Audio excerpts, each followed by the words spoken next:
Hello, my fellow crafter boys. My name is Herobrine945, and welcome to the first episode of Hearts of Iron 4. Yes, I'm actually playing Hearts of Iron 4 for the first time on this channel. But you ask, yes, you may notice the world looks completely different. Hearts of Iron 4 is a World War II grand strategy game that you play. You can select any nation you can play as, and you can go ahead and go to war with random nations. You can even go to war with another nation for nothing, or for claims of your country. Games based off politics and again history. Now, before you ask, yes, this is a completely different world.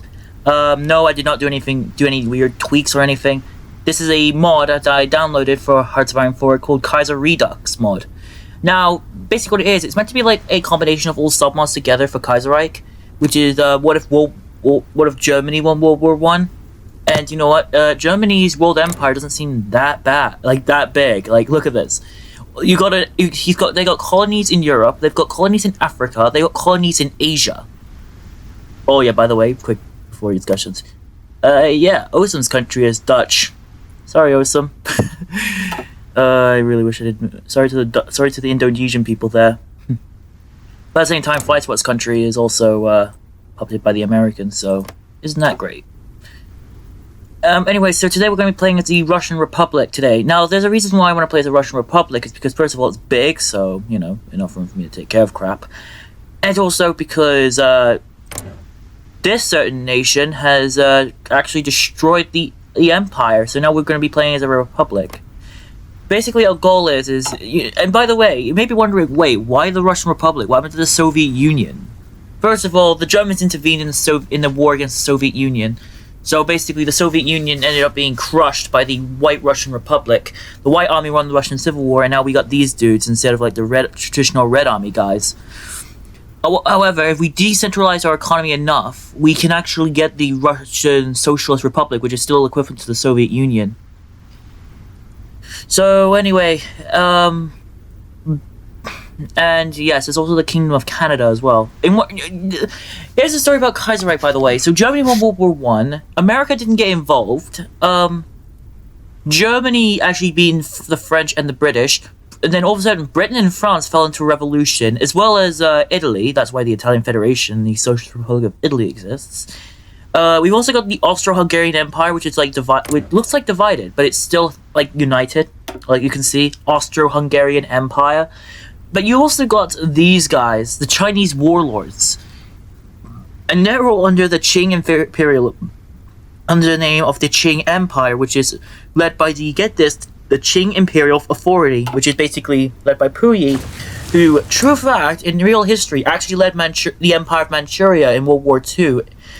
He was a Japanese collaborationist. I'm just giving you some basic history class lessons. Expect me to say a lot of history-related stuff, but you know what? You can blame my me learning history class for this. You can thank history class for this. Anyway, so yeah, and we've also got the Empire of Japan that is actually democratic, led by the same guy who got his country bombed twice by, in Hiroshima and Nagasaki. Rest in peace to the people there. Led by Emperor Hirohito, but, it's a constitutional monarchy. Isn't that great? And they guarantee the independence of the Fingerton government, which is Manchuria, led by this guy, who I can't really pronounce. The preservation of the Xinhai Revolution, which was a revolution in China that actually overthrew the Qing dynasty and led to the rise of the Republic of China, which eventually fell apart into the warlords, which is what it is. But then, they beat the Japanese, and then the communists turned against the nationalist government, and they won. So that's why the communist China exists as well. And that's also why Taiwan also exists, because, if you don't know, but the Kuomintang is what the Taiwanese government used to be. It used to be the Kuomintang government until Mao Zedong took over in 1950-something. I think it was 1951, which was 3 years before personal matters, actually. That was personal. It's supposed to be personal. Anyway, so yeah, we got Austria, and the capital's still in Vienna, like they always are. We've got Berlin. Germany actually took more than Alsace-Lorraine in this, but they just had Alsace-Lorraine taken from France from the Franco-Prussian War, and all of a sudden they've taken Wallonian Luxembourg from Belgium, and Luxembourg is just a state in the German Empire. You've got Nancy as well, which is also a state in the German Empire now, but that territory used to belong to France. That used to be independent, and that used to belong to Belgium. And we also got a little bit of Automated Flanders, which was with the French. You've also got the Italian Federation taking some French territory as well. The French is on the island of Corsica, as well as their colonies in Algeria and North Africa. You've got the Ottomans, aka the Turks. Can we have any Ottoman memes? Honestly, perhaps I should have done this on a live stream, actually, come to think of it. And we have the Russian Republic, led by, get this, Alexander Karensky, who true fact was actually a Russian-American, how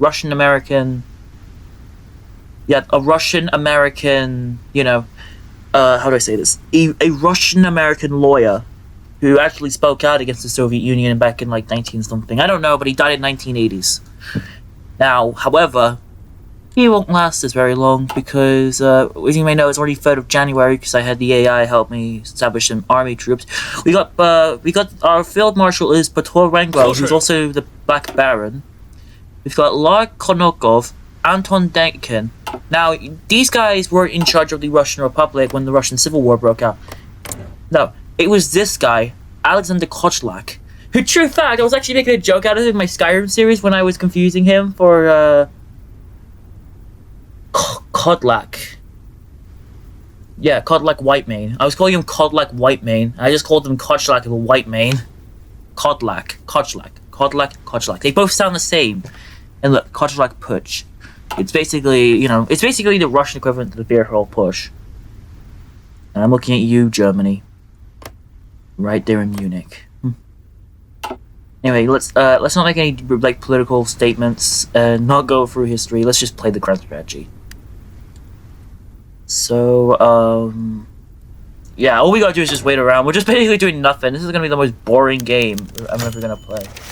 The Russian economy. After the end of the Russian Civil War in the early 1920s, the Kerensky government attempted to recover the economy using a mix of socialist economic theories, proportions, and of the cadets and its supporters, along with the Russian capitalists. Kerensky reorganized the de facto retribution of land among the Russian peasants, restored private land ownership using the gold reserves of the Russian Empire, which was, the old empire that Russia used to be in before the Soviets took over, which was during the Civil War, was under Kochlak's control, and later was transferred to Petrograd, which is, Petrograd, that is St. Petersburg. That is St. Petersburg in Russia. You also got Moscow, which is not the capital city. Internal screaming Russian Federation moments. Oh yeah, the Russian Republic is actually also a federation. Look at this, the Russian Democratic Federative Republic. So basically, this is a Russian Federation. We're basically playing as the Russian Federation here. Kind of. Except with some sort of different type of territory. At least it's not warlords like it was in the New Order. And yes, before you ask, I decided not to play the New Order. I decided, I did say I would play Hearts of Iron, but I would play the New Order. But there's too many. I felt like there was too many offensive Nazi imagery that I felt like it would offend a lot of my viewers. To the point they probably wouldn't actually watch it whatsoever. So I decided to scrap that idea just in favor of trying to not offend people. So I hope you're in luck. Now, anyway, so yeah, all of that, and we got the industrialized the country. The reforms were not enough to fully industrialize the country. Slow growth of the economy as well as intensification, confrontation, left, right, and parts of the Russian establishment to the recession in 1933. So this is basically Russia's having to deal with a Great Depression here, and they have to deal with the Treaty of Minsk, meaning we cannot enact conscription or mobilize our economy. So basically, in 1920, white forces of Russia had to re-ratify the Treaty of Brest-Litovsk, signed by the Bolsheviks, which is the Soviet government. So, also Herbert Hoover. BTW, there is no FDR, because FDR, from what I heard from the Kaiserredux lore, FDR is dead. RIP. Well, but at least we won't have, sadly we won't be able to hear him doing that Declaration of War thing again. That was one of his famous speeches. Although Winston Churchill's still alive, true fact, if by any chance we might actually see him in India. Oh yeah, King George V. Yeah, so we got this. Canada is led by King George V, the King Emperor. So basically, basically, the Entente consists of the French colonies as well as the remainder of the British Empire. You've got the Australasian Confederation. I should have played as these guys because you don't know, Australia is like my home nation. It used to be a country I used to like. I used to live in Australia before I was like 3 years old, and I moved to United Kingdom. But you know what? I'm not gonna play as these guys. These guys are evil. They're meant to be the evil ones. The Cynicalists, Union of Britain, led by Philip Snowden. Don't get it confused with Snowden from Undertale. We've also got the Commune of France, which is basically the French Commune, Communist France. I'm surprised their Paris Commune actually went well. And again, we got the Socialist Republic of Italy. Now, a certain Italian leader may or may not actually end up living there. He may not one day rule there. Anyway, let's keep moving. We're obviously gonna get bored with all these events anyway. You can just read them with another YouTuber. I'll be right back. I'm probably gonna go check on my Discord thing actually.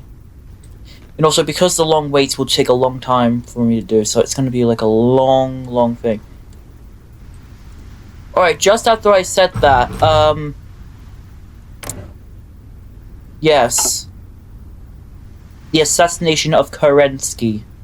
The sounds of gunfire rings across the capital. Alexander Kerensky, the president of the Russian Republic, was shot by an extremist while he was climbing onto the steps of the Senate House. The killer was beaten by an angry mob before he could make his escape. The police arrived soon, and the assassin was recognized as Pavel Gorodov, the member of the Sarkanov combat squad. Regardless, the fate of Russia has been irrevocably changed for the better or worse. Alright, this is actually sad. But now we're being led by... Said it. Hold on. I need this. I need to do this meme quickly. Well, I guess, since Kerensky died, I guess you could say... I am the Senate. Not yet. Shut up, window. Sorry, I need more jokes in my videos. I need to try and, obviously it's disrespectful to actually disrespect a real person's death, but it's just a game anyway, it's a grand strategy game. It's alternate history, it never really happened. If it did happen, I probably wouldn't have played it. The aftermath of the assassination of Kerensky. The assassination of our long-term president Alexander Kerensky has thrown the country into chaos. According to the constitution, the Speaker of the House, Dmitry Romanov, becomes the acting president. However, with the president governing coalition of cadets and social revolutionaries have collapsed. SAP elections should be held, otherwise the military will try and overtake the country by force. Alright, so basically, we're not going to be the Senate, but we're going to inaugurate a different president into the country. Now, obviously it won't be... Obviously rights of in Legion Council. The British Empire collapsed, the great powers of the far east. British concessions in a Cold War over Chinese trade and influence. Alright, so Japan and Germany had a Cold War, but it wasn't that bad. It wasn't as, way political than, the actual Cold War was. It was, between the Soviet Union and the United States. The United States in the West and the Soviets in the East. No, come to think of it, the last time I actually played, Hearts of Iron, well, in a YouTube video, was in Object Show and Moore's video, wherein he was talking about Android animation. Now, in case you guys are wondering, why did you play Hearts of Iron in Object Show and Moore's video and not actually make a gameplay video on your own channel? Let's just say I would probably make a lot of political jokes during this video, so that's why, I didn't really say anything. That's why, consider that it's a bit like a collaboration between me and Object Show and More, but, it wasn't a full-on, collaboration. I didn't even say anything. Funeral of Kerensky. I just skipped that, didn't I? Craft! Screw it. Sometimes I might skip events because I'm talking as well. Oh yeah, the Legion Council. Legion Council, blah, blah, blah, blah. You can just pause the video and you can all read all that. The current countries that have voting rights on the Legion Council are the German Empire, Empire of Japan, the Austrian Empire, the United States of America, and the Flanders Wallona. Oh, Gorodov trials. Pavel Gorodov, member of the NRPR, and the combat squads, was arrested. After he had shot President Collapsy, he coped in plea, trying to avoid supreme penalty for his crimes, but he stated the motive was to save Russia from Bolshevism. Anyway, the court ordered the following: Pavel Goranov, age 41, armed with a Nagant M1895 revolver, has carried out the assassination of the high-ranking official, President Alexander Karensky. In consideration of the defendant admitting his guilt, Pavel Goranov is sentenced to either life imprisonment or death. Well, in Russia, I think they still carry off the death. Honestly, you know, an assassination of a political leader in Russia, like, especially during the Soviet times, would definitely lead to the death penalty, so... Sorry, and despite the fact it gives me stability, so... Sorry, death penalty for you. You're going to die tonight. Call me Hero Brian 666 because this is actually so cruel. Anyway, so yeah, think of, like, there's, like, you know, you can actually, like, enact a second Russian Civil War in Moscow. And then all of a sudden it's like, you know, White Army versus Red Army once again. And it's like, but except Transmumar can actually intervene in the Russian Civil War. So we got, like, that's why we need to avoid the second Russian Civil War. Otherwise, Transmumar is going to grab all of Siberia right here. And that, you know, the Far Eastern Republic is going to take, like, all of Siberia. And I don't want European Russia to fall into the hands of freaking Bolsheviks, or the Soviets, to be more exact. So I'm gonna pause the video again, and I'll replay the video when when something else comes up. All right. So the Senate has elected an acting president. According to the Constitution, if the president is unable to hold off his office, the Speaker of the Senate becomes acting president until the end of the forever president's term. The current Speaker of the Senate is Dmitry Romanov. Now, this is actually the acting president of the Russian Democratic Federal Republic. Now, Dmitry Romanov is actually, I read about him, and he's actually, like, a descendant to the Romanov royal family. So basically, you've got, like, you know, again, you've got the royal family of Russia. So basically, Russia's being led by a Romanov again. Isn't that great? Oh, really? For the Russians, at least. But at least it's social liberal still. Thank God. So we still got democracy in our hands. Alright, this is a bit of a blow to our government now, because the government has just resigned, which means we don't have a head of government, which is a prime minister. Okay, so King George V has just died, which means it's now King Edward VIII that's leading. The King of is now leading Great Britain, but you know. So basically, the Windsors will. So for now, the Windsor dynasty is going to be running in Canada, which means the Kingdom of Canada exists, because you know their country was taken by a revolution. Rest in peace, King George. All right, so we lost more stability due to the payments of Brest-Litovsk. Damn you, German Empire! I swear. Oh yeah, I also have a submod where Germany just falls into civil war, so hopefully, I wonder if it'll actually go into effect.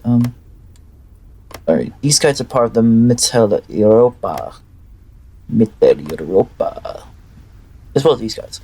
Oh yeah, these guys still have Iceland, of course. And they've got Greenland still. True that, Greenland's actually still a Danish land, still Danish land today. So if anyone asks, like, wait, why are you saying, like, you know, Greenland is still Danish land today? They forgot it as a puppet state or something. Like, it's still, like, somehow randomly a colonial state from Denmark. So I guess that Danish colony will not actually be independent until, I don't know, one day in the future. I don't know, I could be getting facts wrong. So don't go hating on me just because you know, I got facts wrong. Just correct me in the comments. I don't really care. I honestly don't know about much about this. Like, I don't know much about Hungarian history. I don't know much about Austrian history. I don't know much about Bohemian history. I know a lot about Russian history though, like the whole Tsars and then Soviets and all that. The Fangatin government.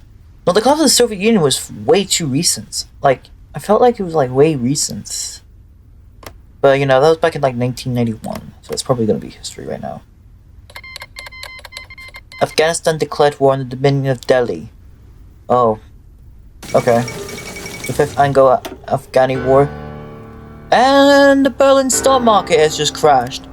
The stock market in Berlin has collapsed, and with it, Germany's already stagnant economy. If Germany is to retain its hegemonic position, the Black Monday crisis must be addressed. The world is now spiraling into chaos with economic collapse everywhere from Ecuador to New Zealand. The reverberations are being felt. And if the drastic action is not taken, the world could descend to complete anarchy. The world wonders if Germany can ever recover. You can never escape poverty. Quote of the day: economic depression cannot be cured by legislative action or executive pronouncement. You can never escape poverty. At least we've got a war now. We've got a war between India and Afghanistan. Isn't that great? But it's not. Question of the PLSR and the NSP. We don't want to let that fall into dramatic consequences. 5th of February 1936, and it looks like the Anhui province has just declared independence from the League of Eight Provinces. The Qing Empire exists still somehow. It's randomly still inexistent. We gotta also be careful of the Mongolian Khanate led by this guy, this one bearded guy. If you don't know, but he can actually rebuild the frickin' Mongol Empire. And trust me, Mongol Empire is pretty much bad news for the Russian Republic. They can go ahead and storm into Petrograd and just frickin' destroy everyone. Let's go get a look in France. We don't care about that. France can do their own syndicalist ordeals with their communal army. The Union of Britain is still dealing with their craft. We got the Deutsche Mittelafrika. We also got Hans Hutong, which for some reason they have their flag is literally the flag of England. It's not the 14th of February yet. We need to wait until it's 14th February, but not April 7th. Because, we only got 56 days left until a military coup happens, and we don't want a military coup to happen. So, this game has a lot of government changing all that, though. A lot more government changing, a lot more focuses than, actually the normal game Hoi 4 is. Anyway, it's 10th of February, we're about to, come up to, game's gonna lag a little, so, that's gonna be a problem.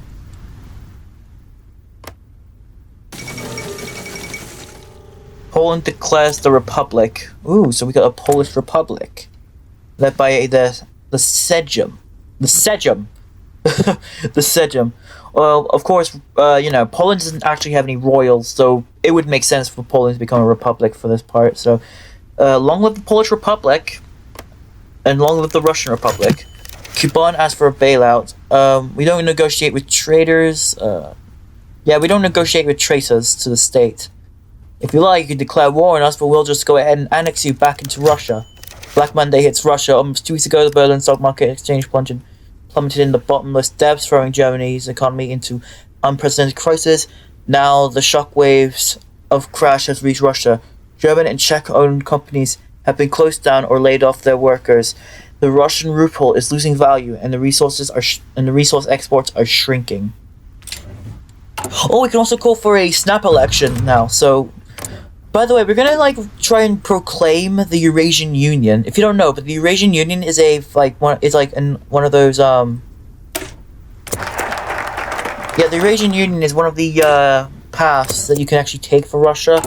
If I go into path guides, you can actually see there a lot. So you got the Democratic Russia, then you've got for some reason you got the third way. Then we've got page 2. We've got no. I was gonna go for page 2. Ugh.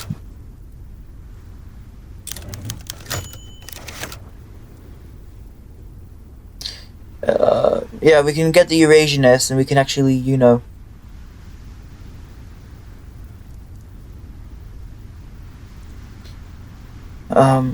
also can, we can also restore the Romanov monarchy, so we can also do that. yeah, Russian Empire, Black Hundred, when absolute monarchy restored, as PM. Cool. So yeah, we can actually restore the Russian Empire if we want to as well. So if we basically have two options here, we can either go ahead and restore the Romanov dynasty under Dmitry, or another exiled Romanovs. But there's or we can just go ahead and just be Eurasianist. But you know, I think the Eurasians will. I think being a Eurasian union will be just fine for us for now, unless we decide to change our minds. So we don't want to be a despotic Sodom again. So that's that. Okay, so the League of Eight Provinces has just declared war on the left Kuomintang. Yes, that is the Kuomintang government, and it's radical socialist. This is Taiwan. This is AKA. I call it. Sometimes I like to call the left Kuomintang the Taiwanese government, because that's basically what their government kind of is right now. Except it's not socialist; it's more democratic. So yeah, it's more of a mix between communist China and oh god, and the Shashbring Turtle, the national populist Shan Qing Tanguko has declared war on the League of Eight Provinces. We haven't heard anything out of the Anhui province just yet. And I spoke too soon. Anyway, so yeah, okay, never mind. We've got like more frickin' warlords attacking the League of Eight Nations. Credibility for Chen Toren, okay. The old League of Eight Nations. And we've got the Nanjing Clique, which is the League of Eight Provinces. Now, obviously, they gotta deal with 3 warlords at the same time, which means, how will the Nanjing Clique actually deal with this amount of warlords? The War of 5 Provinces. Yeah, it's basically the War of 5 Provinces right here. 5 provinces are at war against each other, and well, the Anjing Clique, the left Kuomintang, and the Shanjing Tuko are at war with the Nanjing Clique, which is, basically the Qing dynasty in Nanjing. Chernov speaks, social liberalism is going to still be a thing. Hunan Clique will still be a thing. Lunlang Clique will also be a thing. But not pretty much is happening. We just got a civil war in Nanjing, so that's pretty much normal for China warlords. I'm trying to say things that are not offensive on this game. And this is kind of the issue when I try and do Hearts of Iron 4 games. I say something I felt like it's going to be really offensive, so if I do say something really offensive, I do apologize. Alright, so we're currently going to be battling for Astrakhan. Starts a border war with the Akron Oblast and Akrosan, okay. So Akrohan and Akron Oblast. It's pretty much a border war, so basically there's not really much out of that, other than, it's a border war. What do you expect? Okay, the Nanjing Clique is being battered here. So, basically, they're being battered by 3 warlords fighting at the same time. So, there is no doubt that the Nanjing Clique is not going to be able to hold out. The Sichuan Clique is just... Oh, conservatives speak, long live Russia. One and indivisible. You say that, granted. Approach the Dom Republic. Alright.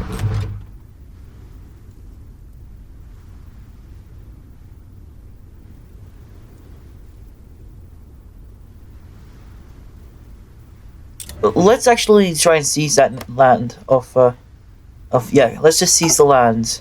Because we could also get your divisions if we annex them into the Russian Republic.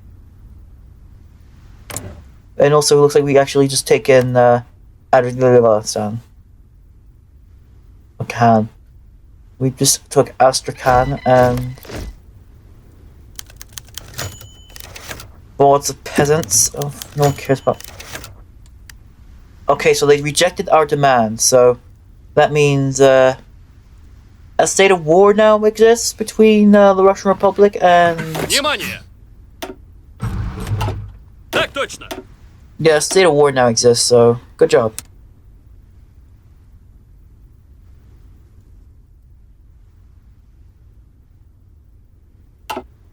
Oh, I did not check my borders. Oh my god, super defense. Alright.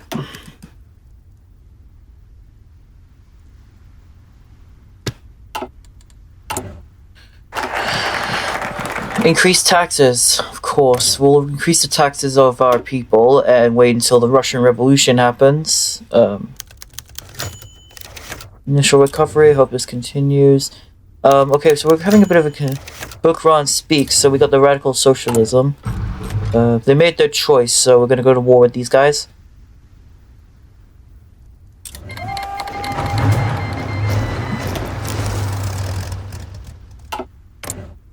We've already decentralized them. We can now go. We could just go ahead and invade them. So, yeah, good.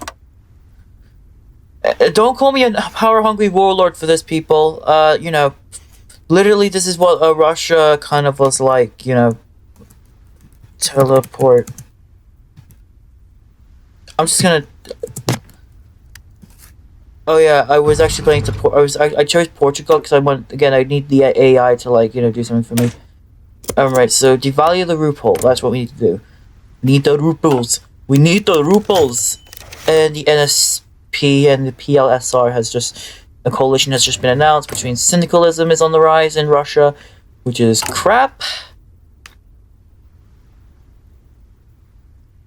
Oh yeah, we also got the Russian Communist Party, which is just a group from left-wing Bolsheviks, but they shouldn't be a problem. Totalist Russia shouldn't be a problem for us. It's only gonna be a problem if, like, you know, randomly they decide to come out of nowhere and declare war on us.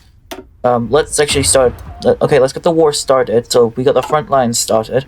Now obviously we still can't do any kind of, like, conscription stuff. Like, we can't do anything because Germany is there. Like, Germany still exists. Like, we can't really do anything about it.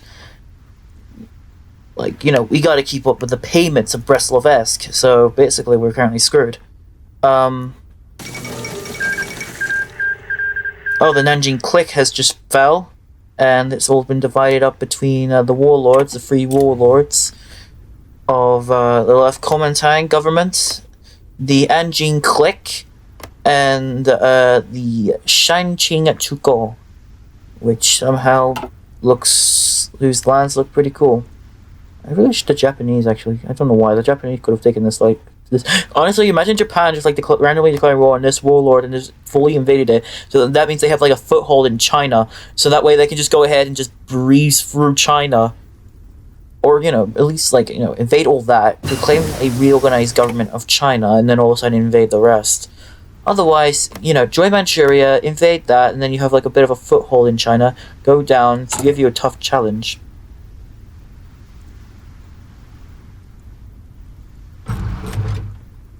Wait, we can rename Kyongsburg? Wait, we can take Kyongsburg in this mod now. Sick. I don't know why someone would not want to take Kyongsburg, but screw it. Alright, so, I think that's pretty much what we're doing. The war progress doesn't seem to go well, actually, come to think of it, so... Oh, and now we got another war. The Anjing clique has just turned against another warlord, which means more wars.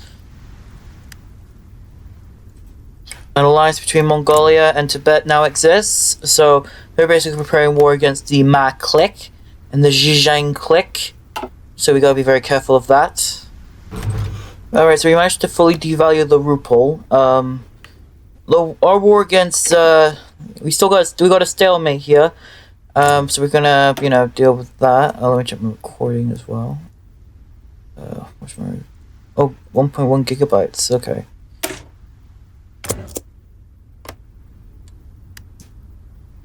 But yeah, so we're gonna do the Black Monday recovery, recovery plans from Black Monday. So, because, you know, we have weathered the storm, it'll take some time for our economy to fully recover. The initial instabilization of after Black Monday is done, so I think we're good. Our voice mode's not on because I'm still saving that for my Undertale series epilogue. So for now, I'll come back. The Anjing clique is actually being destroyed. Somehow they both look like they're destroying each other. The Xinjiang Tuko is destroying the Anjing clique, but at the same time the Anjing clique is basically destroying the Shujing Tuko. Tayango or something. How do you pronounce these Chinese warlords? If any of my fans are from, like, Taiwan or China failed coup in Beijing, so they got rid of their monarchy again. So now it's the Zhuhe clique again, which means yeah, the Zuli clique or the Zili clique. I don't know. Again, I don't know how to pronounce them. So yeah, we got them again. We got those guys in the Qing in place of the Qing. So goodbye Qing Empire, goodbye hopes of a monarchy in China. Although these guys could be like little hopes of monarchy in China. They're literally what they can do is they can just go ahead and invade all of China, and all of a sudden they can put their freaking German Emperor Wilhelm II on a Japanese throne. I wonder what the Japanese. I wonder what the Chinese anthem would have sounded like then if it was German. They probably go like. I'm not gonna say it. I'm not gonna like really like sing it or something because first of all I don't speak German and I don't speak Chinese and literally it'll be really racist for me to do so. So, note to self: don't ever expect me to do anything that's completely offensive to Asians or whatever. So yeah, that's that.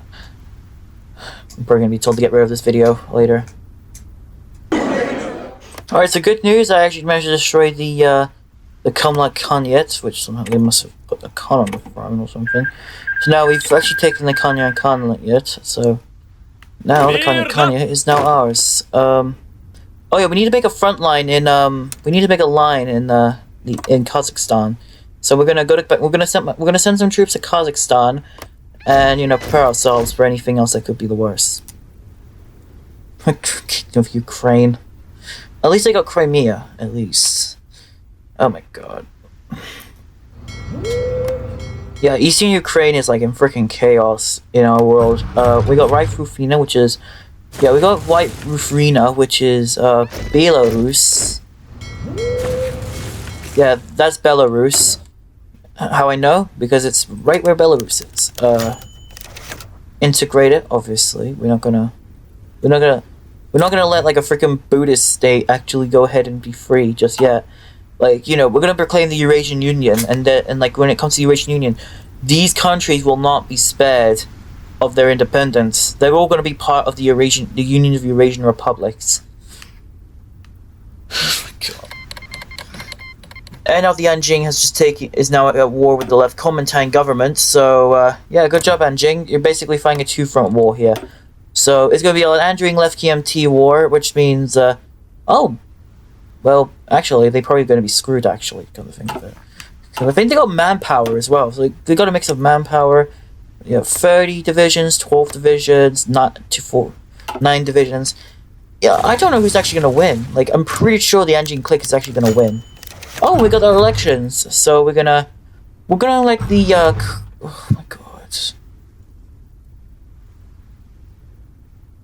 No, I will not have the NRPR take over. We're gonna have the Conservatives win. Then it's gonna be we're gonna elect the Eurasianists. Now, the only reason why I decide to elect the Eurasianists is because,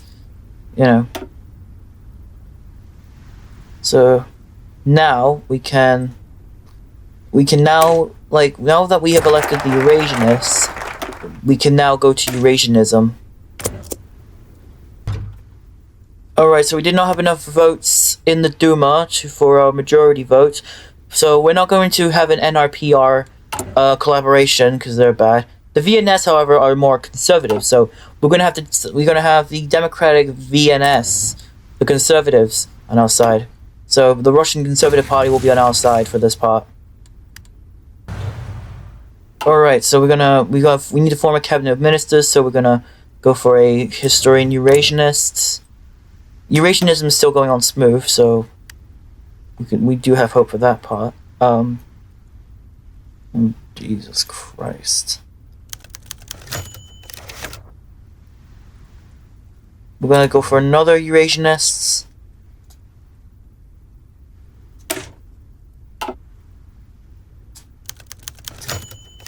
Another Eurasianists.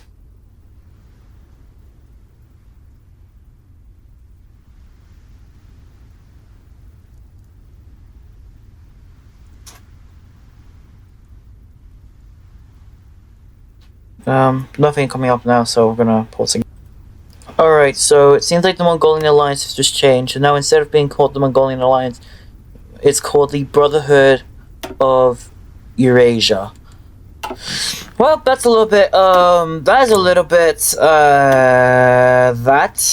The Brotherhood of Eurasia, great. Just like now, I remember when I was playing the game, sometimes when the Zuli clique exists, and these guys exist as well, somehow the Zuli clique do have the intention to join the Mongolia's alliance, which is the Brotherhood of Eurasia, which means the Zuli clique is going to be under the freaking puppet state of the Mongols. Great! The war in Western China is finally over. Well, there's Lower Yangadis or Doganen and Shandong is over now, and somehow the left Kuomintang and the Shanqing Taichuko managed to okay, we'll allow the formation of the Women of Death. I really need those women troops. I need the women. Give me the women.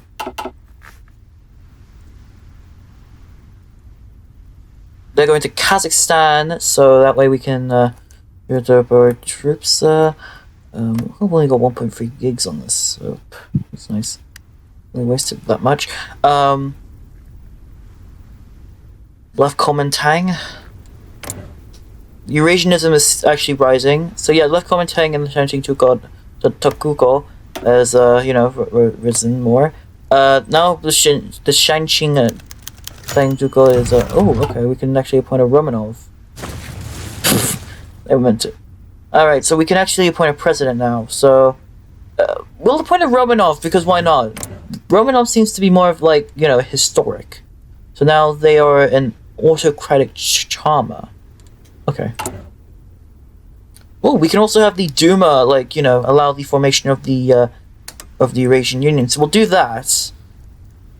It's more likely to successfully go past since we have a coalition with the VNS. So voting begins. Yeah, we can't have a referendum on the monarchy. Dmitry Romanov assumes power, so we got the Grand Duke. Now we can form the Eurasian Union.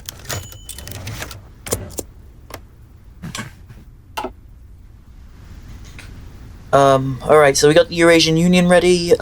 We nearly got the Eurasian Union ready. Like, you can say goodbye to Russia, because, just like the Soviets, yeah, we're gonna be having a whole new different nation. What's this? Oh, Persia just became a socialist republic. Yeah, we got the Socialist Republic of Persia. Imagine it was called the Islamic Republic of Iran. That would be much better. Ask her. I don't want to I don't want to have any racism. I don't want to be racist in this video. And the Shanxing Tadugo declared war on the left Kuomintang. That's great. Oh my god. Can the Kuomintang ever get a break? So anyway, yeah, these two are only left now, so it's basically a war between the Shanxing and the left KMT, left Kuomintang. Then click on the the other Republicans. These two are definitely going to probably form some sort of faction together, because they both look like they're taking down similar paths, so they may actually potentially, be a faction. Left Kuomintang is somehow managed to now pushing into Anqing, so we'll see how the war between these two go. There's potential. Honestly, I'm putting my bets on the Shangqing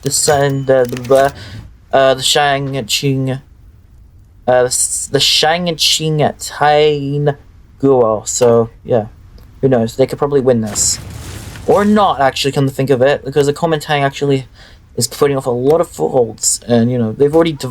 And obviously, it is basically like the Korean War, but yeah, it's like the Korean War, but with China and not with Korea. That's currently still part of the Japanese. All right, the Mongolian Khanate has just declared war on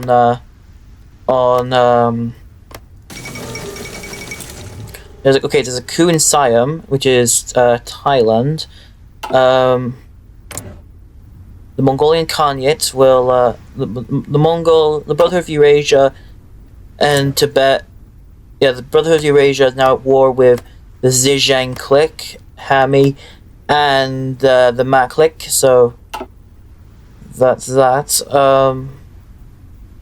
Now I don't know what fate you'll have in a war, other than the fact that these two are gonna have to fight together against this threat.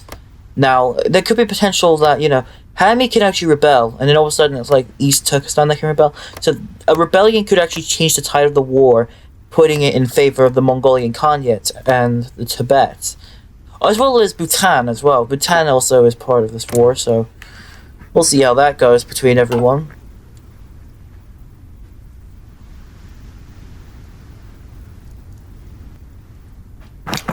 Alright, so we're nearing up to Eurasian Union. So, how many days left? Oh, just roughly 3 days. So we got 3 days until the Eurasian Union is established. So let's have a last look at the Russian Democratic Federal Republic. Whilst whilst this war is going on in Asia, which is mainly China. Oh my God, China! Why is it Chinese Civil War moments? All right. Oh, one more day, and it's lagging. Eurasian Union. Yes, hello, Eurasian Union. Who needs a Soviet Union when this exists? Alright, now we should have a new focus tree now. Yes, we do. The birth of the Eurasian Union. Now, we actually have 3 options, actually, come to think of it. The first option is the Young Eurasianists, which is, like... it will let you proclaim this, like, some sort of, like, Eurasian state or something. Basically like the one in the New Order. And then we got the Orthodox Eurasianists, rule of intelligence, question of monarchy. Ooh, okay, this one's actually good. The Tsar of all Eurasia. Okay, so now we actually have a different point of view as well. We still got our... Oh, we lost our Duma. Okay. Well, we got no government. Anarchy. Anarchy. Anyway, this is not anarchy. So anyway, I think we'll just leave it off for. We're gonna leave this video off today. Thank you, guys. We're gonna leave today's Hearts of Iron 4 video off for today. Thank you guys for watching. Be sure to like, comment, and subscribe. And I'll do another one. I'll do another one tomorrow, if I have motivation after college. And as always, leader of the Crafter Boys is standing down.